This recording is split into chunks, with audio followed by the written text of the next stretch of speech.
ప్రార్థన చేసుకుని వాక్యధారంలోనికి ప్రవేశిద్దాం. ప్రార్థన చేసుకుందాం. మహాపరిశుద్ధుడు అయిన తండ్రి, మీ వందనములు, స్తోత్రాలు, కృతజ్ఞతాస్తుతులు చెల్లిస్తున్నాం దేవా. గతించిన కాలం అంతా మమ్మల్ని కాచి కాపాడి మీ రెక్కల చాటును మమ్మల్ని భద్రపరిచి తండ్రి, సమస్తమైనటువంటి అపాయాల నుంచి, అనారోగ్యాల్లో నుంచి తప్పించి సజీవులుగా వచ్చి తండ్రి, మరలా ఈ ఆదివారం కూడా మీ సన్నిధిలో మమ్మల్ని సమకూర్చి మీ సన్నిధిలో మీతో సహవాసం చేయడానికి మీరు అనుగ్రహించినటువంటి మీ అపారమైన ప్రేమను బట్టి, కృపను బట్టి వందనాలు, స్తోత్రాలు అయినా. ఇప్పటి వరకు కొన్ని కీర్తనలు పాడి మిమ్మల్ని మహిమపరిచాం.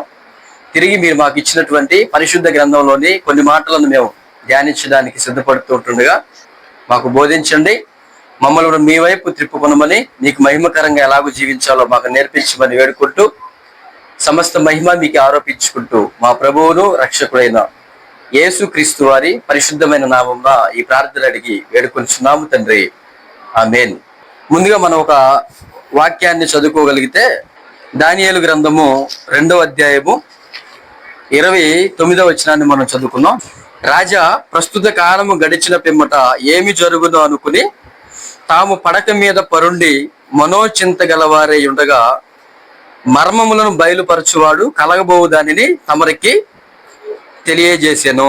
ఆయన అసలు ఈ దర్శనం రావడానికి గల కారణం ఏంటో దానియేలు గారు మరి నెబుకద్నెజరు రాజుతో మాట్లాడినటువంటి సందర్భాన్ని మనం ఇక్కడ చూస్తూ ఉంటున్నాం.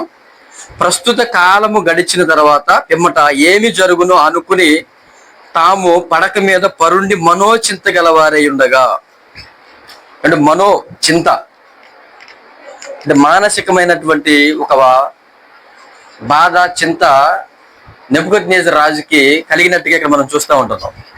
ఎందుకంటే ప్రస్తుత కాలం గడిచిన తర్వాత అసలు ఏమి జరగబోతుంది అన్న ఒక ఆలోచన అనేది మరి నెబుకద్నెజరు రాజుకి రావడాన్ని బట్టి ఆయన మనోచింతలోనికి వెళ్ళిపోయాడు. అంటే లేఖనాల్లో ఉన్నటువంటి విషయాలు మనం జాగ్రత్తగా ఆలోచన చేసినప్పుడు భవిష్యత్తుని గురించినటువంటి ఆలోచన, రేపేంటి, రేపు ఎలాగూ బ్రతకాలి, రేపేం తినాలి, ఏం కట్టుకోవాలి అన్న భవిష్యత్తుని గురించినటువంటి ఒక బెంగ, ఒక ఆలోచన అనేది ఒక మనిషికి వచ్చినప్పుడు ఆ మనిషి మనోచింతలోనికి వెళ్ళిపోతాడు. అంటే మనోవ్యాధిగ్రస్తుడిగా, ఒక సంతోషం లేనివాడిగా, చింత కలిగిన వాడిగా జీవితం అంతా కూడా మరి ఒక గందరగోళపు పరిస్థితుల్లోనికి వెళ్ళిపోవడానికి గల ఒక ప్రధానమైనటువంటి కారణం ఏంటంటే, ఆ రేపేమి జరుగుతుందో అన్న ఆ ముందు ఆలోచన మనిషిలోకి ఎప్పుడైతే వచ్చిందో మొదటిగా భయం అనేది ఏర్పడింది. ఆ తర్వాత ఒక భయంకరమైనటువంటి మనోవ్యాధిలోనికి వెళ్ళిపోతాడు ఆ మనిషి అనని ఈ నెబుకద్నెజరు రాజుకి వచ్చినటువంటి ఆలోచనను బట్టి మనం ఆలోచన చేస్తే మనకి ఇక్కడ అర్థం అవుతా ఉంది. ఏమంటే ఈరోజు ప్రపంచ వ్యాప్తంగా కూడా ఇదే చింతతో, ఇదే ఆలోచనలతో మనిషి అన్నీ ఉన్నా కానీ ఒక ఆనందం లేనివాడిగా, మరి సంతోషం లేనివాడిగా, ఒక తృప్తి లేనివాడిగా మనిషి ఈరోజు బ్రతకడానికి ప్రధానమైనటువంటి కారణం ఏంటంటే, మానసికంగా మనిషి కుంగిపోవడాన్ని బట్టి ఈరోజు మనిషికి ఆనందం అనేది లేకుండా పోయింది. అసలు పొరపాటు ఎక్కడ జరిగింది, అసలు ఎక్కడ తప్పు జరిగిందని మనం బాగా ఆలోచించగలిగితే, మనిషి ఈ జీవితాన్ని ఇచ్చినటువంటి దేవుని మీద ఆధారపడకుండా, దేవుని మాటలను విశ్వసించకుండా, లోకంలో ఉన్నటువంటి కొన్ని పద్ధతులను మనుషులు సృష్టించుకున్నటువంటి, కృత్రిమంగా తయారు చేసుకున్నటువంటి కొన్ని పద్ధతులు, కొన్ని ఆచారాలు, కొన్ని నియమ నిబంధనలు అప్పటికే ఉన్నటువంటి మనుషులు ఆ తదుపరి పుట్టినటువంటి మనకి నేర్పించిన తర్వాత వాటిని నేర్చుకున్నటువంటి మనం కూడా మనకు తెలియకుండానే మరి వాళ్ళలాగానే దేవుడికి వ్యతిరేకమైనటువంటి ఆలోచనలు కలిగిన వారమై, క్రియలు కలిగిన వారమై దేవునికి దూరం అయిపోతే మరి ఆ తర్వాత వచ్చేదే ఈ మనోవ్యాధి అనేది మనం చెప్పుకోవచ్చు. అందుకే బైబిల్ గ్రంథంలో కొన్ని మాటలు మనం జాగ్రత్తగా ఆలోచించగలిగితే, విలాప వాక్యములు 3వ అధ్యాయము 17వ వచనం చూడండి. నెమ్మదికిని నాకును ఆయన బహు దూరము చేసి ఉన్నాడు, మేలు ఎట్టిదో నేను మరచి ఉన్నాను. ఏమన్నా విలాప వాక్యములు రాయించడానికి గల కారణం మన అందరికీ కూడా తెలుసు. ఇశ్రాయేలీలు, యూదులు మరి భయంకరమైనటువంటి దుఃఖంలోనికి వెళ్ళిపోయినటువంటి పరిస్థితులు అవన్నీ కూడా దేవుణ్ణి కాదని, దేవుడి మాట వినకుండా అనేకమైనటువంటి సేవకుల ద్వారా, ప్రవక్తల ద్వారా దేవుడు ముందుగా వారికి బోధించినప్పటికీ కూడా ఆ మాటలను వినకుండా వీళ్ళు మరి భ్రష్టులైపోయిన తర్వాత దేవుడు ఏం చేస్తాడంటే చేతికి ఇశ్రాయేలీలను, అలాగే మరి బబులోనీయులకి యూదులను చెరలోనికి వెళ్ళిపోయేటట్టుగా దేవుడు ఏర్పాటు చేస్తాడు. అలాంటి పరిస్థితుల మధ్య రాయించినటువంటి మాటలే ఈ విలాప వాక్యముల గ్రంథము. అందుకే దేవుని మాటలు వినకుండా దేవుని మాటకు పెడచెవుని పెట్టుకుని విలువనివ్వకుండా బ్రతికినటువంటి ఆ పరిస్థితులు ఎలాగున్నాయో మాట్లాడుతుంటున్నాడు. 3:17 విలాప వాక్యంలో, నెమ్మదికిని నాకు ఆయన బహు దూరము చేసి ఉన్నాడు.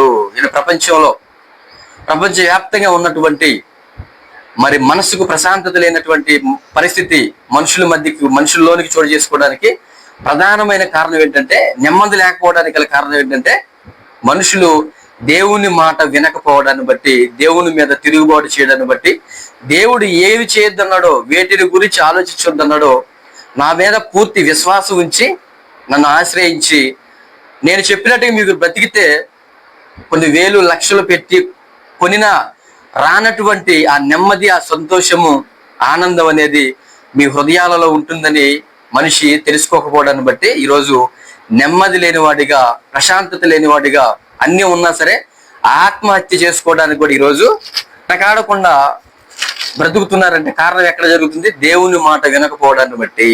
అందుకే అంటున్నాడు ఇక్కడ, నెమ్మదికి నాకును ఆయన బహు దూరము చేసి ఉన్నాడు. ఎందుకంటే మనం దేవుడికి దూరంగా ఉన్నాం కాబట్టి.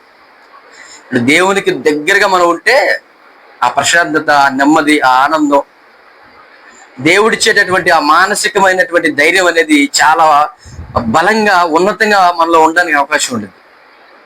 కానీ మనిషి ఏం చేసుకున్నాడు? దేవుణ్ణి దూరం చేసుకున్నాడు. దేవుణ్ణి దూరం చేసుకున్నాడు అంటే దూరం చేసుకున్నాడు అని అర్థం, ఆ ప్రశాంతతను దూరం చేసుకున్నాడని అర్థము. అందుకే అంత నెమ్మదికి నాకు ఆయన బహు దూరం చేసి ఉన్నాడు. మేలు ఎట్టిదో నేను మరచి ఉన్నాను.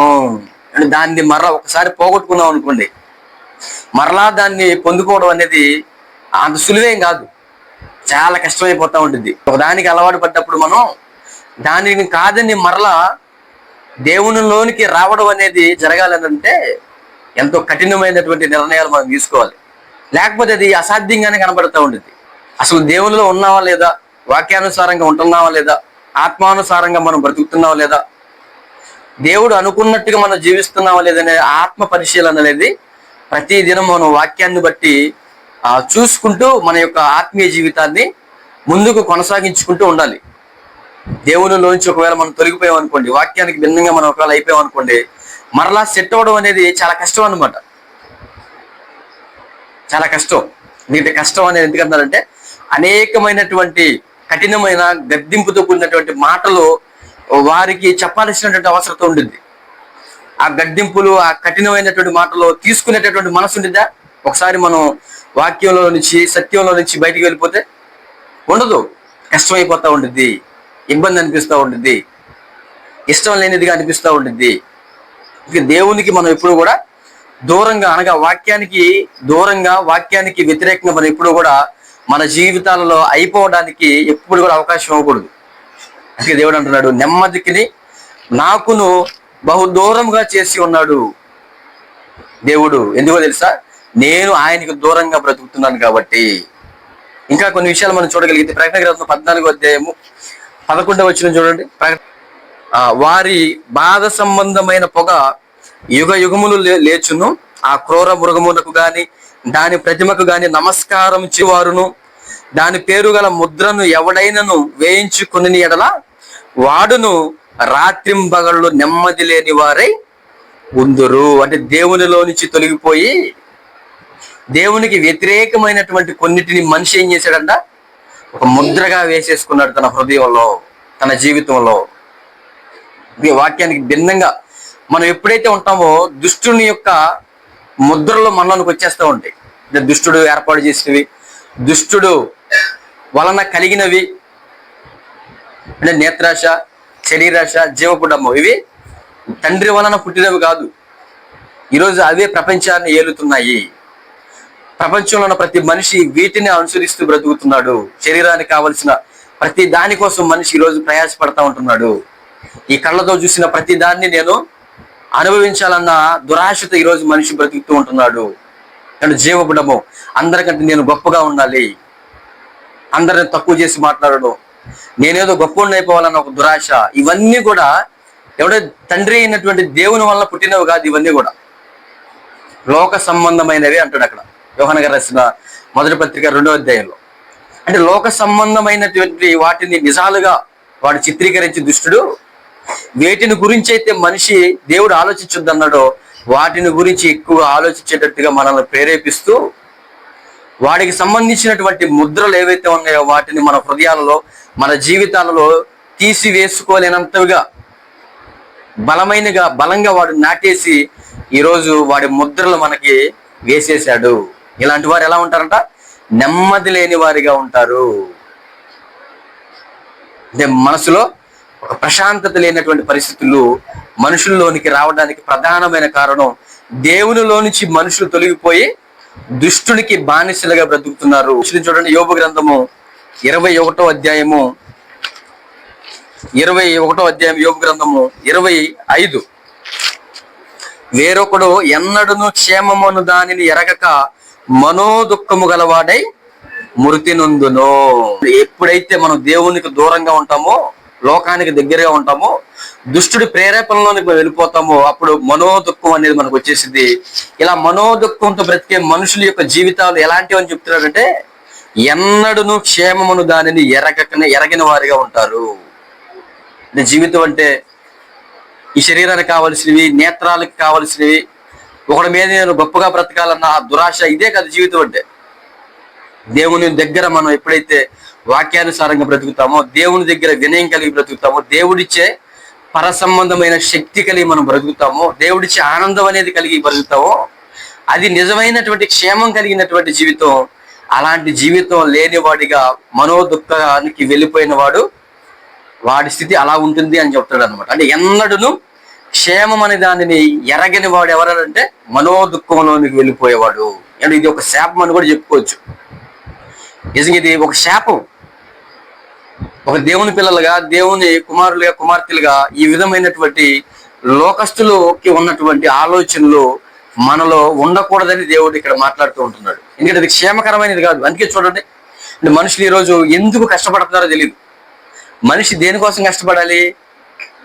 బ్రతకడం కోసం, ఆనందంగా జీవించడం కోసం కష్టపడాలి. కానీ మనుషులు కష్టపడేటటువంటి వారి యొక్క జీవిత విధానాన్ని మనం గమనించుకోగలిగితే చావడానికే మేము పనిచేస్తున్నాం అన్నట్టుగా ఉంటాయి వారి యొక్క కార్యాచరణ.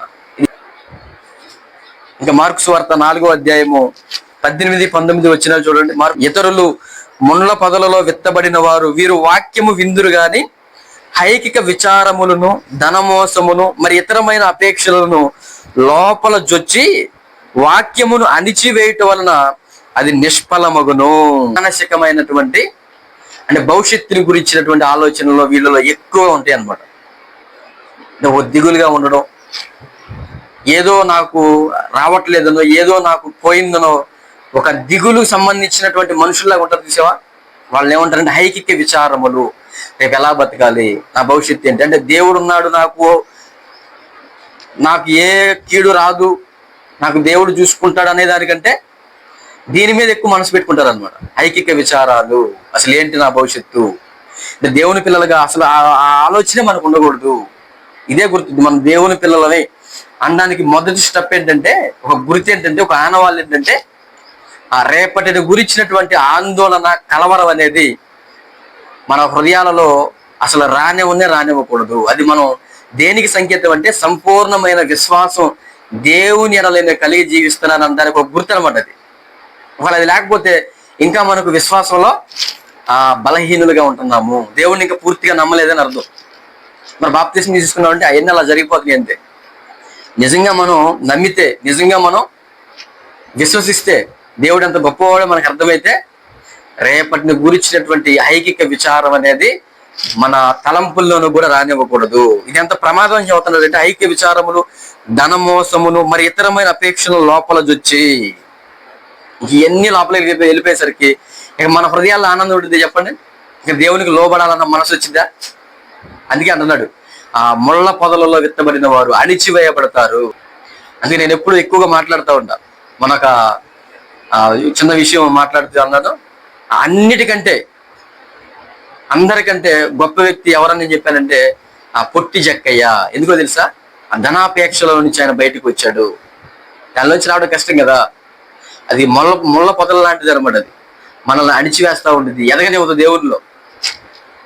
ఫలించేటట్టుగా, వృద్ధి చెందేటట్టుగా మనకి ఆటంకంగా ఉండేది ఏంటో తెలుసా? ధనమోసము. ధనాన్ని గురించి అవసరానికి మించి మనం ఎప్పుడైతే ఆలోచన కలిగి ఉంటామో, అత్యాశకు పోయి మనం ఎప్పుడైతే ఆలోచిస్తూ ఉంటామో, దురాశల్లోనికి మనం ఎప్పుడైతే వెళ్తా ఉంటామో, అంటే మనలో ఏదైతే జీవం ఇచ్చిందని దేవుడు చెబుతున్నాడో ఆ వాక్యం మనలో నుంచి బయటికి వెళ్ళిపోతా ఉంటుంది. దుష్టుడు మనల్ని మైమర్పిస్తూ ఉంటాడు. అంటే ఈరోజు సంఘాలలో ఎక్కువ శాతం ఇలాంటి మరి దేవునిలో ఉన్నామని చెప్పుకుంటూ దేనినైతే దేవుడు ప్రాధాన్యత ఇవ్వద్దని చెప్పాడో దానికి ఎక్కువగా మనిషి ప్రాధాన్యత ఇవ్వడాన్ని బట్టి వారికి తెలియకుండానే సంఘంలో ఉన్నవారు నిర్జీవమైనటువంటి మృతమయ్యేటటువంటి పరిస్థితుల్లోనికి ఈరోజు వెళ్ళిపోతా ఉంటున్నారు. అది చాలా ప్రమాదం అనమాట. అంటే ఐకిక విచారములు, ధనమోసములు, మరి ఇతరమైన అపేక్షలను లోపల జొచ్చి వాక్యమును అణిచివేయటం వలన ఏ వాక్యం అయితే మనలో సమృద్ధిగా ఉండాలో అని అన్నాడు దేవుడు, ఏ వాక్యం అయితే పాపం చేయనివ్వకుండా మనలను పవిత్ర పరిశుద్ధని చెప్పాడు దేవుడు, ఆ వాక్యం మనలో నుంచి వెళ్ళిపోవడానికి ప్రధానమైనటువంటి అవకాశం మనం ఎక్కడిస్తున్నావో తెలుసా? ఐకిక విచారాలు. ఇక ఉన్నది వాక్యం. ధనమోసం ఇక ఉన్నది వాక్యం. ఇక మరి ఇతరమైనటువంటి అపేక్షలు, ఇక చాలా ఆశలు ఉంటాయి మనిషికి. ఇవన్నీ కూడా ఎప్పుడైతే మనిషిలో నుంచి తొలగిపోతాయో, మనుషులు ఎప్పుడైతే ఇవి చచ్చిపోతాయో, ఎప్పుడైతే మనిషి వీటిని మరలా తన దరిదాపుల్లోకి రానివ్వకుండా విసర్జిస్తాడో అప్పుడు మాత్రమే విన్న వాక్యానికి ఖచ్చితంగా అలాగూ బ్రతికే అవకాశాలు విశ్వాసులుగా సంఘంలో ఉన్న మనందరికీ కూడా అవకాశం ఉంటుంది తప్ప దేవునిలో పేరుకు మాత్రమే క్రైస్తవులు అని చెప్పుకుంటావు. దానికి తగినటువంటి ఫలాలు ఫలించే వారంగా మనం ఉండడానికి అసలు అవకాశమే ఉండదు. ఇంకా లోకస్వార్త 21వ అధ్యాయము 34వ వచనం చూడండి. మీ హృదయములు ఒకవేళ తిండి వలనను, మత్తు వలనను, ఐకిక విచారము వలనను మందముగా ఉన్నందున ఆ దినం అకస్మాత్తుగా మీ మీదకి ఉరి వచ్చినట్లు రాకుండా మీ విషయమే మీరు జాగ్రత్తగా ఉండండి. అంటే వీటి మీద మనం జాగ్రత్త తీసుకుంటున్నామా? మనం ఇప్పుడు చదువుకునే ఈ విషయాల మీద. తిండి వలన ఏమంటే ఎక్కువ తినేయాలి. అంటే విశ్వాసులుగా ఉన్న మనం చాలా లిమిట్ లో ఉండాలి అన్ని విషయాల్లో. ఉన్నప్పుడు తిను, లేనప్పుడు లేదని కూడా బాధపడద్దు. ఏమండి? ఇక తిండే జీవితం అన్నట్టుగా బతకూడదు మనం. అందుకే మీరు ఒకవేళ మీ హృదయంలో ఒకవేళ తిండి వలనను, మత్తు వలనను, ఇక తినంగానే మనకేమొచ్చింది? మత్తు వచ్చింది. అంతేనా? వాక్యం దగ్గరికి వెళ్దామంటే ఏం వెళ్దాం అనిపిస్తుంది. ఎందుకంటే మనం ఉదయాన్నే చికెన్ తీసేస్తాం. ఆదివారం చికెన్తో మటన్తో ఎప్పుడైతే తినేస్తామో ఇక మందిరానికి కూడా వెళ్ళనివ్వకుండా ఈ శరీరం మనల్ని ఆటంకపరుస్తూ ఉంటుంది. వెళ్ళపోతే ఏమైంది అని అనుకుంటాం. మళ్ళీ ఎక్కువ వారం వెళ్ళపోతే ఏమైంది అనుకుంటాం. ఎంత ప్రమాదం అది. యేసు రాకడ ఎప్పుడో తెలియదు. మీరు సిద్ధపడి ఉండండి. ఏమంటే సంఘంలోకి వెళ్ళి సంఘంలో ఉన్న దేవునితో సహవాసం చేసే ఆ స్థితి చాలా గొప్పది. ఎందుకంటే దేవుడి మాటలు వినబడతా ఉంటాయి మన హృదయాలకి, మన చెవులకి. మనలో ఇంకేమైనా బలహీనతలు ఉంటే వాటిని తీసేసుకోవడానికి ఎక్కడ మనకి అవకాశం కుదిరింది? దేవుని సన్నిధిలోనే కదా. మన ఇంట్లో మనం ఉన్నప్పుడు, లేకపోతే పక్కింటితో మాట్లాడేటప్పుడు, మనం వ్యాపారాలు చేసుకునేటప్పుడు, ఉద్యోగాలు చేసుకునేటప్పుడు, పనులు చేసుకునేటప్పుడు ఇక్కడ దేవుడు అంటే మనం ఎక్కడ గుర్తుపెట్టుకోవడం చెప్పండి. సరిచేసేది దేవుని సన్నిధి, దేవుని యొక్క సహవాసంలోనే కదా మనం సరైనది. ఆ సహవాసానికి ఏది దూరం చేసింది అంటాడు దేవుడు? తిండి వలనను, మత్తు వలనను, ఐహిక విచారం వలనను మందముగా ఉన్నందున. మనిషి ఎప్పుడు మందం అయిపోతాడు తెలుసా? ఆసక్తి లేని వాడికి బతుకుతాడో తెలుసా? దేవుని పట్ల ముఖ్యంగా దేవుని పట్ల మనిషికి ఎప్పుడు ఆసక్తి లేని పరిస్థితి వచ్చిందో తెలుసా? ఇవన్నీ మనలో ఎక్కువగా చోటు చేసుకోవడాన్ని బట్టి ఏం వెళ్తాం చెప్పండి. అందుకే మందముగా ఉన్నందున ఆ దినము అకస్మాత్తుగా మీ మీదకి ఉరి వచ్చినట్లు రాకుండా మీ విషయమై మీరు జాగ్రత్తగా ఉండండి. తిండి, మత్తు, ఐహిక విచారములు ఇవి ఎప్పుడైతే మనలోకి వస్తాయో అప్పుడు మందముగా అయిపోతాం మనం. దేవునిలో మనం ఎదగకుండా మనం అలాగే ఉండిపోతా ఉంటాం. ఒక పక్కన మన మనస్సాక్షి మనకి జ్ఞాపకం చేస్తా ఉంటుంది, దేవుని అసలు నువ్వు ముందెలా ఉన్నావు, అసలు నీకు కనీసం తినడానికి కూడా లేని పరిస్థితుల మధ్య నువ్వు బాగున్నావు, ఈరోజు నీకు అన్నీ ఉన్నా కానీ నన్ను జ్ఞాపకం చేసుకోవట్లేదు, నాకు ఇవ్వాల్సినటువంటి ప్రాముఖ్యత ఇవ్వట్లేదు నన్ను స్తుతించట్లేదు, నాకు సమయాన్ని ఇవ్వట్లేదు, బైబిల్ చదవట్లేదు, ప్రార్థన చేసుకోవట్లేదు అనేది దేవుడు మన మనస్సాక్షి చేత మనకి బోధిస్తూ ఉంటాడు. అయినా సరే మనం ఏం చేస్తా ఉంటాం? పట్టించుకోం. అంటే ఇవి చాలా చిన్నవి అనుకుంటాం, కానీ మనల్ని ఏం చేస్తాయి తెలుసా? పరలోకం వెళ్ళనివ్వకుండా ఆటంకంగా ఇవి మారుస్తూ ఉంటాయి. దేవుని కార్యాలలో మనం లేనప్పుడు ఇక పరలోకం వెళ్దామని చెప్పండి. మనం దేవుని కార్యాలలో, దేవుని సంఘంలో, దేవునితో సహవాసం ఇంట్లో ఉన్నప్పుడు ప్రార్థన చేసుకోలేని పరిస్థితి, ఆ సమయాన్ని కూడా హెచ్చించలేని పరిస్థితి, దేవుని వాక్యాన్ని చదవాలన్న ఆలోచన లేనటువంటి పరిస్థితి ఇక్కడే లేనప్పుడు ఇంక పరలోకం ఏం వెళ్తాం చెప్పండి. మనం ఎప్పుడు పక్కోడు చెప్తా ఉంటాం, వాడేం చేస్తున్నాడు, వీడేం చేస్తున్నాడు, వాడి చెడ్డోడు, వీడి చెడ్డోడు అని. ఇక్కడ దేవుడు ఏమంటున్నాడు? మీ విషయమై మీరు జాగ్రత్తగా ఉండేందుకు ఉరి వచ్చినట్టు అకస్మాత్తుగా ఆ రాకడ దినము, యేసుక్రీస్తు వారు ప్రత్యక్షమైన దినము మీకు ఉండకూడదు. ఎప్పుడెప్పుడు వస్తాడా, ఎప్పుడెప్పుడు వెళ్ళిపోదామా పరలోకం అన్నట్టుగా ఉండేవాడు. సిద్ధపడిన వాడికి అలాంటి ఆలోచన ఉండేది. సిద్ధపడిన వాడికి యేసు వచ్చేస్తాడేమో, యేసు వచ్చేస్తే నేను సిద్ధపడలేదు అని భయాందోళనకు గురైపోతూ ఉంటాడు. అంటే ఇలా ఉండకూడదు, ఒక క్లారిటీతో ఉండాలి. క్రీస్తు రాకడలో మనం ఎత్తబడేటట్టుగా దేవునికి మనకి ఎలాంటి దాపరికం లేకుండా వాక్యంలో ఏమి రాయబడిందో అలాగూ మనం ఖచ్చితంగా బ్రతుకుతూ నేను ఖచ్చితంగా పరలోకం వెళతాను అనని ఆత్మలో కూడా సందేహం లేనటువంటి ఆ గొప్ప విశ్వాసం కలిగినటువంటి జీవితం కలిగిన వారంగా మనం ఉండాలి. ఇంకా జీవితంలో ఏది పట్టించుకోపోయినా పర్వాలా. యేసుక్రీస్తు వారు మార్తా మరియ ఇంటికి వెళ్ళినప్పుడు, మార్తా నువ్వు అనేకమైన విషయాల గురించి తొందరపడుతున్నావు, కానీ మరియా ఉత్తమమైన దానిని ఎన్నుకుంది. ఏంటి ఉత్తమమైనది?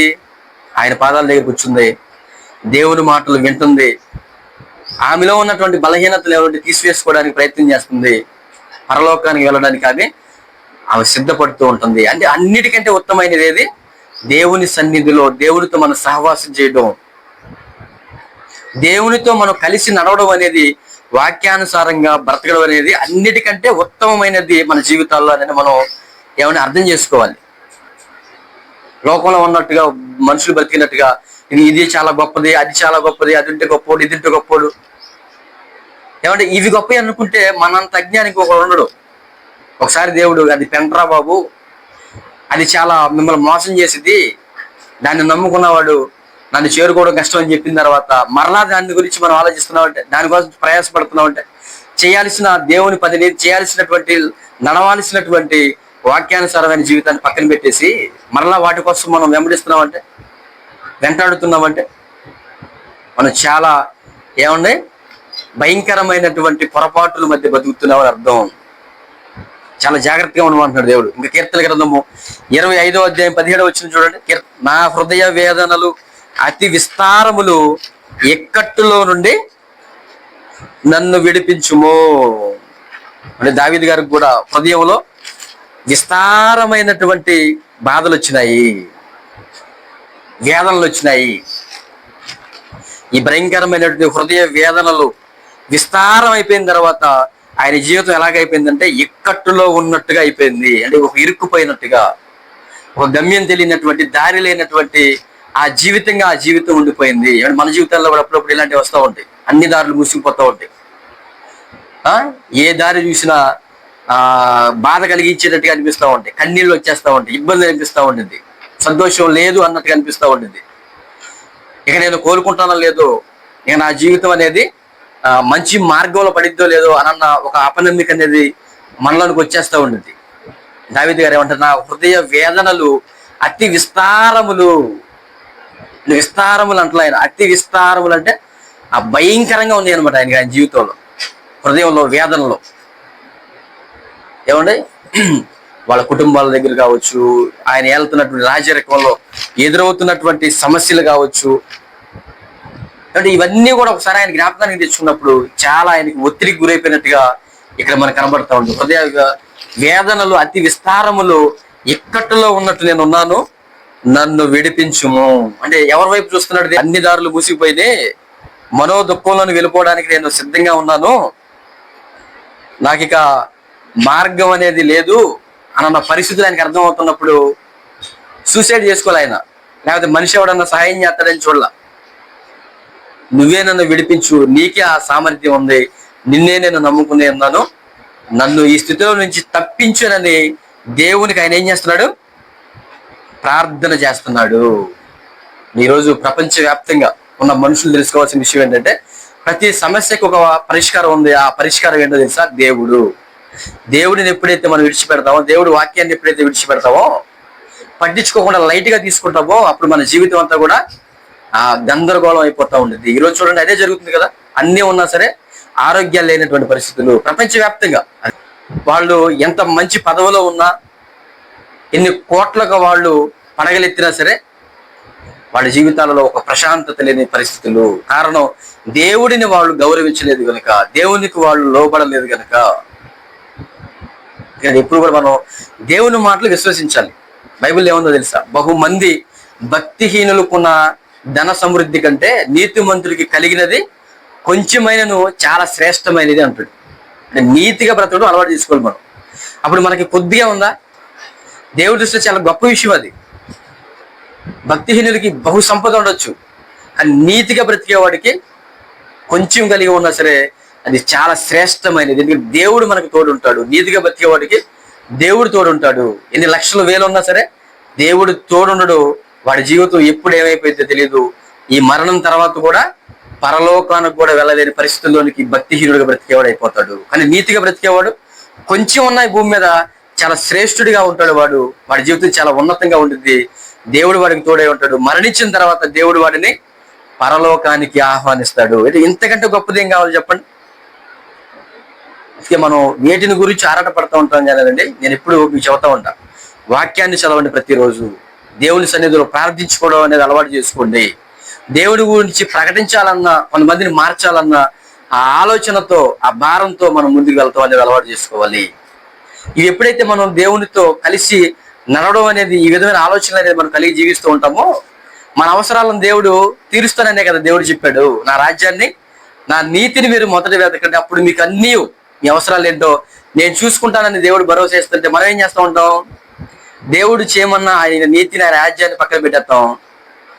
ఏమంటే ఎలా బతకాలి, ఏం చేయాలి, ఆ జీవితం ఏంటని అనవసరమైన విషయాల గురించి ఆలోచిస్తూ ఆరోగ్యాలు పాడు చేసుకుంటూ దేవునికి దూరం అయిపోతూ మనోవ్యాధిగ్రస్తులుగా లాస్ట్కి మిగిలిపోతాము.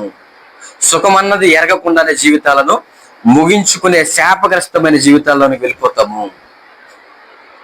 యెషయా గ్రంథం 24వ అధ్యాయం చూడండి, 4వ వచనం నుండి. యెషయా గ్రంథము 24వ అధ్యాయము 4వ వచనం నుండి యెహోవా ఇలాగ సెలవిచ్చుచున్నాడు: దేశము వ్యాకులము చేత వాడిపోవుచున్నది, లోకము దుఃఖము చేత క్షీణించిపోవుచున్నది. ఎందుకు కారణం? ఎక్కడ మిస్టేక్ జరిగిందంటే, దేవుడిని విడిచిపెట్టి మనిషి తానేదో గొప్పవాడవాలనుకుంటున్నాడు. చివరకు వ్యాకులాన్ని తెచ్చుకుంటున్నాడు, దుఃఖాన్ని తెచ్చుకుంటున్నాడు, క్షీణించిపోతున్నాడు. భూజనులలో గొప్పవారు క్షీణించిపోవచ్చున్నారు. అంటే భూజనులలో గొప్పగా పిలువబడతా ఉంటారు, అయినా సరే వారి పరిస్థితి ఎలా ఉంటుందంట? క్షీణించిపోవచ్చున్నారు. హృదయంలో ఆనందం లేదు, మనోవ్యాధిగ్రస్తులుగా బతుకుతున్నారు. అందుకే చూడండి, అనేక సార్లు మన 2 సంవత్సరాల క్రితం అనుకుంటా ఎన్టీ రామారావు గారి కుమార్తె తను తాను చంపుకుంది. ఆ తర్వాత తను చనిపోయిన తర్వాత అసలు ఎక్కడ, ఎందుకు ఇంత బాధ వచ్చిందని చెప్పి అది పరిశీలన చేస్తే, రీసెర్చ్ చేస్తే ఏం తెలియదో తెలుసా? కొన్ని వందల వేల కోట్లు ఆమె పేరు మీద ఉన్నాయంట. వాళ్ళ భర్త విదేశాలలో పెద్ద వ్యాపారస్తుడు. అయినా సరే ఒంటరిగా ఉండడాన్ని బట్టి ఆ మీద ఎవరో ప్రేమ చూపట్లేదన్న ఒక ఆలోచన, అన్ని ఉన్నా నాకు మనశ్శాంతి లేదు, నన్ను ఎవరు పట్టించుకోవడం లేదు అనేది ఒక ఏమంటే ఆనందం లేనటువంటి పరిస్థితి ఆమెకి ఎప్పుడైతే చోటు చేసుకుందో, వెంటనే ఆమెకు ఒక ఆలోచన ఇచ్చింది. ఏంటో తెలుసా? ఇదిగో నేను చచ్చిపోవాలి. అందుకే మనం ప్రకటన గ్రంథం 14-11 వచ్చిన చదువుకున్నట్టుగా, ఎవరైతే క్రూర మృగం యొక్క ముద్రలు ఏం చేసుకుంటారో వారు నెమ్మది లేని వారిగా ఉంటారు.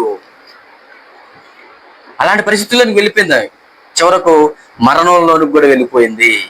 నిజమైన దేవుడిని తెలియకుండా, తెలుసుకోకుండా, దైవ గ్రంథం అనేది బైబిల్ అని అర్థం చేసుకోకుండా, ఆ మాటలు మనకు సేద తీరుస్తాయని, మనకు అండగా ఉంటాయని, సంతోషాన్ని ఇస్తాయని, మనకు ఆదరణ కలిగిస్తాయన్న ఆలోచనను పక్కన పెట్టేసి, బైబిల్ అంటే అది ఒక మత గ్రంథం అండి, అది మనకు సంబంధం లేనిదండి, విదేశాలకు సంబంధించిందండి, ఆయన నీ కోసం ప్రాణం పెట్టాడురా, నీ యొక్క భారాన్నంతా ఆయన దించివేస్తాడు. అదే కదా ప్రభువు చెప్పిన మాట, ప్రయాసపడి భారం మోసుకొని చున్న సమస్త జిల్లారా నా యొద్దకు రండిరా బాబు, నేను మీకు విశ్రాంతిని ఇస్తాను, మీ ఆత్మకు రక్షణని ఇస్తాను, నెమ్మదిని ఇస్తాను, సంతోషాన్ని ఇస్తాను, ఆదరణ కలిగిస్తాను, మీ వద్ద నుండి తీసివేయలేని సంతోషాన్ని, నిత్యము నిలిచే సంతోషాన్ని ఇస్తానని దేవుడు బతిమలాడుకున్నట్టుగా మాట్లాడుతుంటే లేఖనాల్లో ఆ మాటలు మనుషులు ఎలా కనబడుతున్నాయి? తక్కువగా కనబడుతున్నాయి.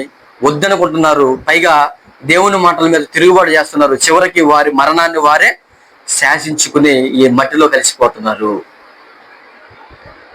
అందుకే అంటున్నాడు దేవుడు ఇక్కడ, ఆ భూజనంలో గొప్పవారు క్షీణించిపోవచ్చున్నారు, లోక నివాసులు ధర్మశాస్త్రమును అతిక్రమించి ఉన్నారు. అదే ఇక్కడ నిన్న నుంచి మనం చెప్పుకుంటాం. ఏంటి అసలు ఎక్కడ మిస్టేక్ జరిగింది మనుషులు అయిపోవడానికంటే, లోక నివాసులు ధర్మశాస్త్రములను అతిక్రమించి ఉన్నారు, కట్టడలను మార్చి నిత్య నిబంధనలను మీరి ఉన్నారు. దేవుని కట్టడ ఒకటైతే, దేవుని చట్టం ఒకలా ఉంటే దానిని మీరుతున్నారు, మార్చుకుంటున్నారు, ఇష్టం వచ్చినట్టుగా బతుకుతున్నారు మనుషులు. అందుకే ఈరోజు గొప్పవారిగా పిలువబడుతున్న వారు సైతం కూడా క్షీణించిపోతున్నారు. లోకంలో మనుషులు వ్యాకులానికి వెళ్ళిపోతున్నారు, మనో దుఃఖానంలోనికి వెళ్ళిపోతున్నారు. 11వ వచనం చూడండి. 11వ వచనం, ద్రాక్షారసం లేదని పొలములలో జనులు కేకలు వేయుచున్నారు, సంతోషమంతయు అస్తమించెను, దేశములో ఆనందము లేదు. చూసారా, సంతోషం ఏమైపోయిందంట? అస్తమించినంటే అసలు కనబడకుండా వెళ్ళిపోయింది, చీకటి అయిపోయింది వారి జీవితాల్లో సంతోషం అనేది. దేవుడిని ఎరగకుండా, దేవుడి మాటలు పట్టించుకోకుండా, దేవునికి విధేయులుగా బ్రతకకుండా బ్రతికే మనుషుల యొక్క జీవితాల్లో సంతోషం అనేది అస్తమించిపోయింది. దేశంలో అసలు ఆనందమే లేదు. ఇది ప్రపంచవ్యాప్తంగా ఇప్పుడు జరుగుతున్నటువంటి పరిస్థితి. క్రీస్తు పూర్వమే కొన్ని వందల సంవత్సరాల క్రితమే దేవుడు తన గ్రంథంలో రాసి ఉంచేశాడు. ఎందుకంటే ఎప్పుడైనా మనం దేవునికి ఇష్టంగా బ్రతకాలనంటే, ఈ ఆనందంగా ఉండాలనంటే, ఈ భూమి మీద మరణం తర్వాత కూడా ఆనందంగా ఉండాలంటే దేవునికి ఇష్టమైన వారుగా ఉండాలి. ఆయన సేవలో మనం ఏమంటే ఉంటూ మన జీవితాలను ముందుకు కొనసాగించుకుంటూ ఉండాలి. అసలు జీవితాన్ని ఇచ్చిన దేవుడు ఎందుకేం చెబుతున్నాడు? ఎందుకేం చెప్తున్నాడంటే, ఇదిగో ఆయన సిద్ధపరిచిన సత్క్రియలు చేయుటకే మనల్ని దేవుడు ఈ భూమి మీదకి పంపించాడు. అది చేయకుండా, ఆ సత్వాక్యాలను మనం విలువనివ్వకుండా, అలాగూ బ్రతకకుండా ఉండే మన జీవితాలలో అసలు ఆనందం అనేది ఎక్కడ ఉంటుంది చెప్పండి? ఉండడానికి అవకాశమే లేదు. యెషయా గ్రంథంలో 65వ అధ్యాయము 14వ వచనం చూడండి. నా సేవకులు హృదయ ఆనందం చేత కేకలు వేసెదరు గాని మీరు చింతాక్రాంతులై ఏడ్చెదరు. ఎవరు సంతోషం చేత, హృదయ ఆనందం చేత కేకలు వేస్తారు? నా సేవకులు అంటున్నాడు. ఆయన సేవలో మనం ఉంటే ఏమంటే హృదయానికి ఆనందం వచ్చి గంతులు వేయాలనిపిస్తూ ఉంటుంది. ఈరోజు నవ్వదామన్న నోటికి నవ్వు రావట్లా, అవునా కదా? ఎప్పుడు మొహాలు నల్లగా పెట్టుకుని ఉండడం, ఏదో పోయిన ఒక దిగులు, ఒక చింత, అవే కనబడతా ఉంటాయి మొహాల్లో కావచ్చు, మాటల్లో కావచ్చు. లోపం ఎక్కడ జరుగుతుందని దేవుడు చెబుతాడంటే, నా సేవలో నువ్వు ఉండట్లేదు. అందుకే అంటాడు, నా సేవకులు హృదయ ఆనందం చేత కేకలు వేసిద్దరు కానీ నిజంగా సేవలో ఉన్న ఆనందం మరి ఎక్కడ ఉండదు. దేవుని గురించి ఎవరికైనా ప్రకటించి చూడండి మీరు హృదయపూర్వకంగా. మనం సిద్ధపడి వాక్యానుసారంగా మనం బ్రతుకుతూ, దేవుడు చెప్పినట్టుగా మనం వింటూ అలాగూ ఉండాలని ఎవరికైనా చెప్పి చూడండి మీరు. ఆ పరిస్థితులు మన హృదయానికి చాలా ఆనందాన్ని కలిగిస్తూ ఉంటాయి.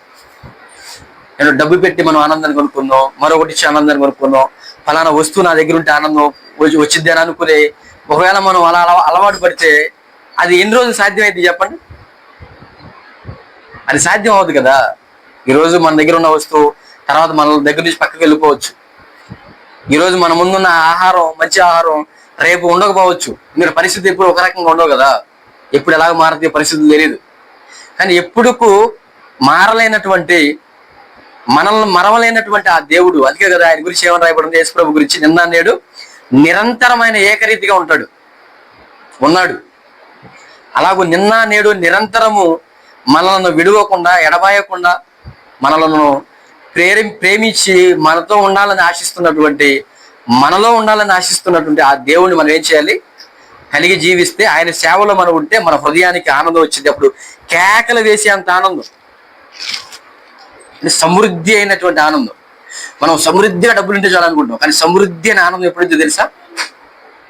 ఆయన సేవలు కూలుగా, ఆయన సేవలో మనం ఉంటే వచ్చింది. అది సేవకులకి మాత్రమే సాధ్యం అంటున్నాడు. ఆయన సేవలో ఉన్న వారికి మాత్రమే సాధ్యం అంటున్నాడు. కానీ మీరు చింతాక్రాంతులై ఏడ్చెదరు. ఆయనను కాదని మనం విడిచిపెడితే మన జీవితం ఏమైపోయింది? ఆ చింతాక్రాంతులై ఏడ్చెదరు, మరింతమైనటువంటి దుఃఖంలోనికి వెళ్ళిపోయే పరిస్థితుల్లోనికి వెళ్ళిపోతాము. అంటే ఇలా వెళ్ళిపోయిన తర్వాత దేవుని మాటలు ఎన్ని చెప్పినా అర్థం కావు. అంటే నేను ఫస్ట్ లోనే చెప్పా, ఒకటి దేవుడిని విడిచిపెట్టి వాక్యానికి వ్యతిరేకంగా మనం బ్రతుకుతున్నావా, లేదంటే దేవునిలోనే ఉన్నామనన్న ఈ పరిశీలన అనేది మనం చేసుకోవాలి ఇప్పుడు. అందుకే ప్రతిరోజు బైబిల్ చదవాలి. ఆయన చిత్తం ఏమైందో మనకు తెలియాలంటే బైబిల్లోనే ఉంది కదా. ఆ బైబిల్ని మనం చదివేటప్పుడు ఆయన చిత్తం అనేది మనం తెలుసుకోవడానికి అవకాశం ఉంటుంది. ఒకవేళ నేను అలాగ లేను అన్నప్పుడు మనల్ని మనం సెట్ చేసుకోవడానికి మనం ప్రయత్నం చేయడానికి అవకాశం ఉంటుంది. ఏమన్నా అలా కాకుండా మనం ఒకవేళ ఇదేం కాదులే అని అనుకుని అలాగే మనం దాన్ని కొనసాగిస్తూ ఉన్నాం అనుకోండి, చివరికి ఏమైపోతాం? మనోదుఃఖంలోనికి వెళ్ళిపోతాం. ఇలా మనోదుఃఖంలోనికి వెళ్ళిపోయిన తర్వాత ఇక దేవుని మాటలో ఇది కాదు, ఇది నిన్ను సరిచేసే దేవుని మాట నిన్ను ధైర్యపరిచేది, దేవుడు నిన్ను ఆదరించేది అని చెప్తున్నా సరే ఇక అర్థం కాలేనటువంటి పరిస్థితుల్లోనికి వెళ్ళిపోతారు. ఎందుకంటే మనోవ్యాధి అనేది అంచెలంచెలుగా పెరిగిపోతా ఉందనుకోండి, ఇక నయం కాలేనంత పరిస్థితుల్లోకి వెళ్ళిపోయింది. అది స్టేజ్ దాటి వెళ్ళిపోయిందండి. ఇశ్రాయేలీల దగ్గరికి మోషే గారు వెళ్ళి ఐగుప్తు దేశంలో ఉన్నప్పుడు మోషే అనే నన్ను దేవుడు ఏర్పరచుకున్నాడు, కొన్ని సూచనలు కూడా చూపించాడు. కర్ర కింద పడేస్తే పామైపోయింది, నీటి మీద కొట్టగానే నీళ్ళంతా కూడా రక్తం అయిపోయింది. ఇలా కొన్ని సూచనలు కూడా చెప్పాడు దేవుడు, మిమ్మల్ని రక్షించడానికి నన్ను పంపించాడు అని చెప్తున్న పరిస్థితుల మధ్య అప్పటికే ఫరో రాజు ఏం చేస్తాడంటే కఠినమైన సేవ చేస్తూ ఉంటాడు వాళ్ళ చేత. ఇదిగో నేను మీకు మట్టినివ్వను, గడ్డినివ్వను, మీరే సమకూర్చుకోవాలి, మీరే సిద్ధం చేయాలి, కానీ లెక్కకు మీరు రోజుకి ఎన్ని చేస్తారో అన్ని ఖచ్చితంగా చేయాల్సిందని అనగానే చాలా భారం అయిపోయింది వాళ్ళకి. ఎందుకంటే మెటీరియల్ లేదే వాళ్ళు అలా తయారు చేయడానికి అవకాశం ఎక్కడ ఉంది చెప్పండి? సిమెంట్ ఇసుక నీకు ఇస్తున్నాం, నువ్వు ప్లాస్టింగ్ చేయమంటే చేస్తా ఉంది, మేము మేస్త్రీలేం కాబట్టి మీకు ఇవేవేమో కొనుక్కో రావడానికి కూడా మీరే తెచ్చుకోవాలి, అలాగూ మీరు చేస్తేనే మీ యొక్క రోజు ఇచ్చే 1000 రూపాయలు మీకు ఇస్తామని అన్నారు అనుకోండి, అది ఎలా సాధ్యమేది చెప్పండి? ఆ మెటీరియల్ కొనాలంటే కొన్ని లక్షలు, లేదంటే కొంత ప్రయాస. ఇప్పుడైతే మన కళ్ళ ముందు దొరికేస్తున్నాయి, కానీ అప్పుడు మట్టి లేదంటే గడ్డి సమకూర్చుకోవాలంటే అనేకమైన ప్రాంతాలు తిరిగి తీసుకొచ్చుకోవాలి ఆ రోజుల్లో. అదే శాస్త్రం అన్నప్పుడు ఫరో వాళ్ళకి నియమిస్తాడు, బాధ అయిపోయింది, అది కఠినం అయిపోయింది. అట్లాంటి కఠినమైన పరిస్థితుల మధ్య మోషే గారు వెళ్ళి నిర్గమకాండం 6వ అధ్యాయం 9వ వచనం చూడండి. మోషే ఇశ్రాయేలుతో అలాగూ చెప్పాను, అయితే వారు మనోవ్యాకులమును బట్టి కఠిన దాసత్వమును బట్టి మోషే మాట వినరైరి.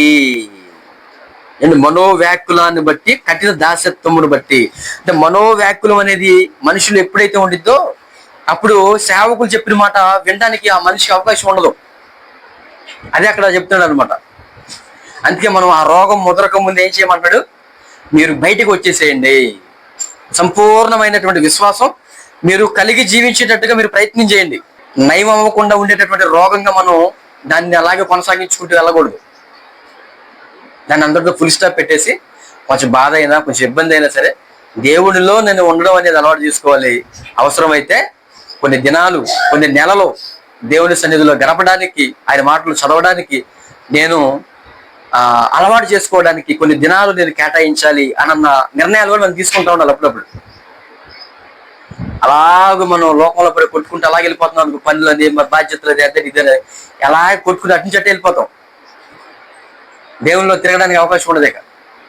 అప్పుడు మనం ఆలోచించుకుని బ్రేక్ వేసి ఆ జీవితానికి, ఇదిగో నన్ను పరీక్షించుకుంటున్నప్పుడు నాకు ఒకటి అర్థం అవుతుంది, నేను లోకంలో కలిసి ఒకరిలాగా బతుకుతున్నాను అనిపిస్తా ఉంది, ఒక ప్రత్యేకమైన జీవితం నాలో కనబడతలేదు. కారణం ఎక్కడ? వాళ్ళందరితో నేను కలిసి వెళ్ళిపోతున్నాను. ఇప్పుడు నేను ఫుల్ స్టాప్ పెట్టుకోవాలి, కొద్దిగా బ్రేక్ వేసుకోవాలి, ఒక దినాన్ని కేటాయించుకోవాలి. ఈ దినమంతా కూడా అవసరమైతే ఉపవాసం ఉండి ఉదయం నుంచి సాయంత్రం వరకు ఆయన సన్నిధిలో ప్రార్థన చేసుకోవడం, ఆయన వాక్యాన్ని నేను ధ్యానించుకోవడం, అనేకులకు సువార్త చేసే దినంగా దానిని కేటాయించుకోవడం అనేది ఏదన్నా 1-2 దినాలు మనం అలాగూ ఆలోచించుకుని వెంటనే టర్న్ తీసుకోవడానికి అవకాశం ఇచ్చుకోవాలి. అలాగూ మనం వెళ్ళిపోకూడదు కొట్టుకుని. అప్పుడు మనకు ఒకటి అర్థమైంది, ఆ దినం ఆత్మీయమైనటువంటి పరిస్థితులు మన కళ్ళ ముందుకు చోటు చేసుకోవడం వస్తుంది. ఎందుకంటే వాక్యం చదివిన తర్వాత ఆ వాక్యాలు మన హృదయంలోకి వెళ్ళేటప్పుడు శరీర సంబంధమైన ఆలోచనలన్నీ పక్కకి వెళ్ళిపోతూ ఉంటాయి. అప్పటి వరకు గొప్పది ఇదే, అది లేకపోతే నేను బతకలేను, అది లేకపోతే నేను మనిషినే కాదు అనుకున్న ఆలోచనలు పక్కెళ్ళిపోయి దేవుడు ఉన్నాడు చాలురా బాబు అన్న ఆలోచనలు మరలా మన హృదయంలో ఉత్పత్తి అవడానికి అవకాశం ఉంది. అంటే ఉందా, అలా లోకంలో కొట్టుకుని వెళ్ళిపోకుండా మనం ఒక బ్రేక్ వేసుకుంటా ఉండాలి అప్పుడప్పుడు. ఏమంటే లేకపోతే తర్వాత ఆ రోగం ముదిరిపోయింది అనుకోండి, లోకంలో పడి బతకడం అనేది అలవాటు అయిపోయింది అనుకోండి, ఇక సేవకుల ద్వారా చెప్తున్న మాటలు చెప్పేవాళ్ళు అన్నట్టుగా ఉంటాయి వినేవాళ్ళు. అదే మోషే గారు చెబుతుంటే వాళ్ళు ఏమంటున్నారు, వారి మనోవ్యాకులమును బట్టి కఠినమైన దాసత్వమును బట్టి వారు మోషే మాట వినరైరి. కీర్తన గ్రంథము 69వ అధ్యాయము 29వ వచనం. నేను బాధపడిన వాడినే వ్యాకుల పడుచున్నాను, దేవా నీ రక్షణ నన్ను ఉద్ధరించునుగాక. మనకి బాధలు ఉంటే మనం వ్యాకులానికి వెళ్ళిపోతాం. దేవుని రక్షణ, దేవుని సంబంధించినటువంటి క్షేమకరమైన ఆనవాళ్ళు ఏదైతే ఉందో అది మనల్ని ఏం చేసింది, మనల్ని ఉద్ధరించి ఆ పరిస్థితులన్నింటిలో కూడా చక్కదిద్ది మరలా క్షేమకరమైనటువంటి పరిస్థితుల్లోని మనం తీసుకుని వెళ్ళిపోయింది. యెషయా గ్రంథము 35వ అధ్యాయము 10వ వచనం చదవండి. యెహోవా విమోచించిన వారు పాటలు పాడుచు తిరిగి సియోనుకు వచ్చెదరు, వారి తలల మీద నిత్య ఆనందముండును. అంటే యెహోవా విమోచించిన వారు వీళ్ళెవరు, రక్షణలోనికి వచ్చిన వారు, రక్షణ యొక్క విలువను అర్థం చేసుకున్నవారు, దేవుని చేత విమోచింపబడి వాక్యం ఏదైతే బోధిస్తుందో అలాగూ బ్రతికే వారి తలల మీద నిత్య ఆనందం ఉంటుంది. వారు ఆనంద సంతోషములు గలవారై వచ్చెదరు. ఆ కింద అంటున్నాడు, దుఃఖమును నిట్టూర్పును ఎగిరిపోవును. ఇసలు విమోచింపబడిన వారికి, విమోచించబడ్డానంటానికి గుర్తులు ఇవన్నీ కూడా. మన తలల మీద నిత్య ఆనందం ఉండాలి, దుఃఖమును నిట్టూర్పును ఎగిరిపోవాలి. ఇది ఎలా సాధ్యం అంటే వాక్యానుసారంగా బ్రతకడం అనేది మనం అలవాటు చేసుకున్నప్పుడు సాధ్యమైంది. లోకంలో అది లేదు ఇది లేదని బతికితే మరలా మనం కుంగిపోతాం, మరలా మనం పడిపోతాం, భక్తిహీనం అయిపోతాం, భక్తి మనలోంచి వెళ్ళిపోయింది, దేవుడు మనల్ని విడిచిపెట్టేస్తాడు, మన హృదయానికి నెమ్మది ఉండదు, సంతోషం ఉండదు, ఆ చివరికి పరలోకం కూడా మనకు ఉండదు. అంతే కదా.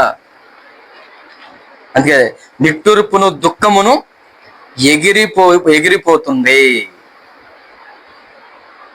దేవుడు నమ్ముకున్న వాళ్ళకి ఇది ఒక గిఫ్ట్ అనమాట, దేవుడు ఇచ్చేది. ఏ మనిషి కూడా ఇవ్వలేడు దీన్ని.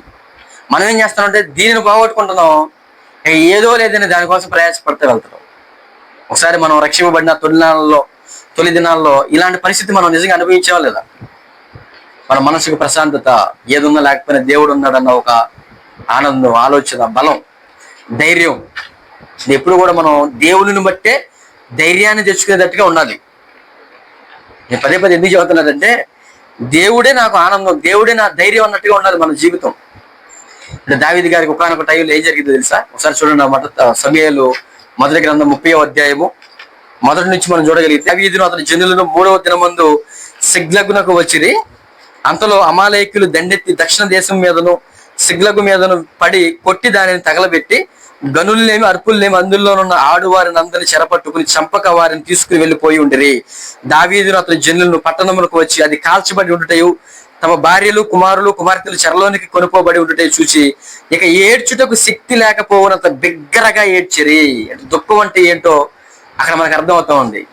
ఏడవడానికి కూడా శక్తి లేనంత బిగ్గరగా ఏడ్చారు. ఎందుకు? వారి భార్యలు, వారి పిల్లలు, వారి ఆస్తి అంతా తీసుకుపోతారు శత్రువులు, అమాలేకులు వచ్చి.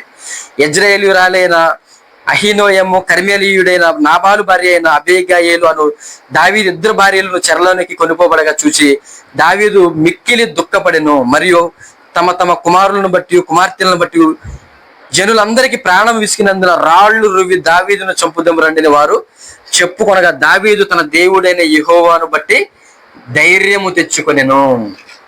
చూసారా, ఈయనకి చాలా బాధ వచ్చేసినప్పుడు, ఈయనకి బాధ రావడమే కాకుండా ఈయనని నమ్మి ఇతనితో పాటు వచ్చిన కొంతమంది ఉంటారు, 400 మంది 600 మంది అట్లా.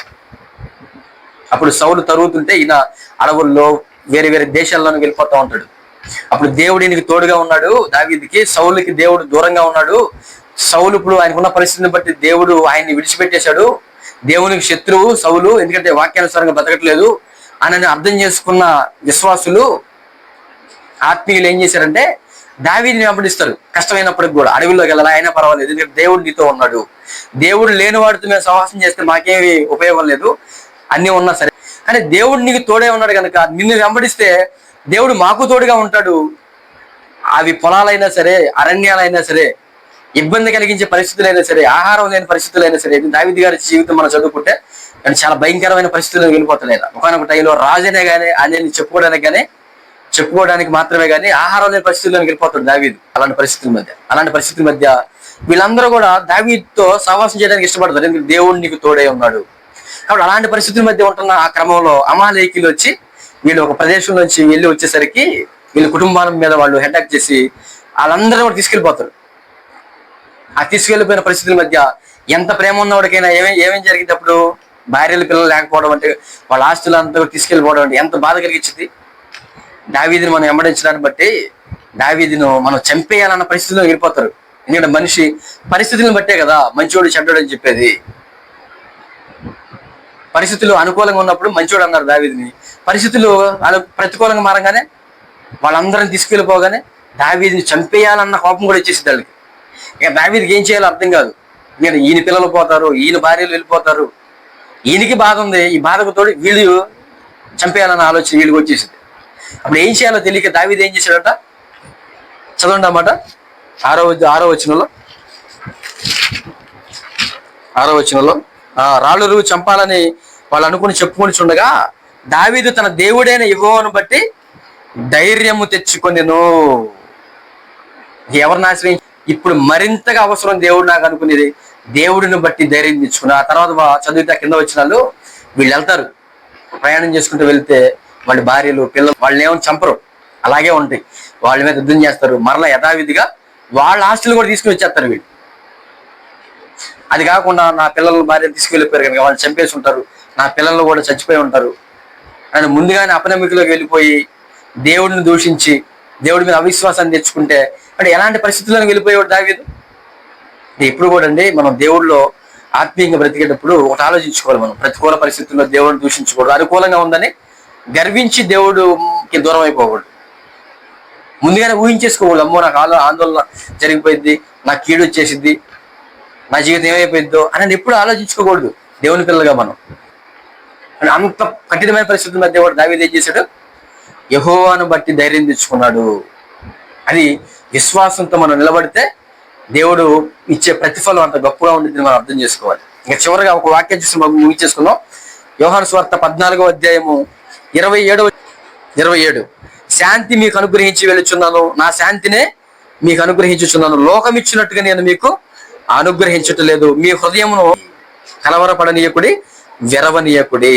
అంటే లోకం ఇచ్చినట్టుగా కొంతకాలం ఉండి వెళ్ళిపోయే సంతోషం కాదు మీకు ఇచ్చేది, తాత్కాలికమైన ఆనందాన్ని కాదు, శాంతిని కాదు నేను మీకు ఇస్తుంది.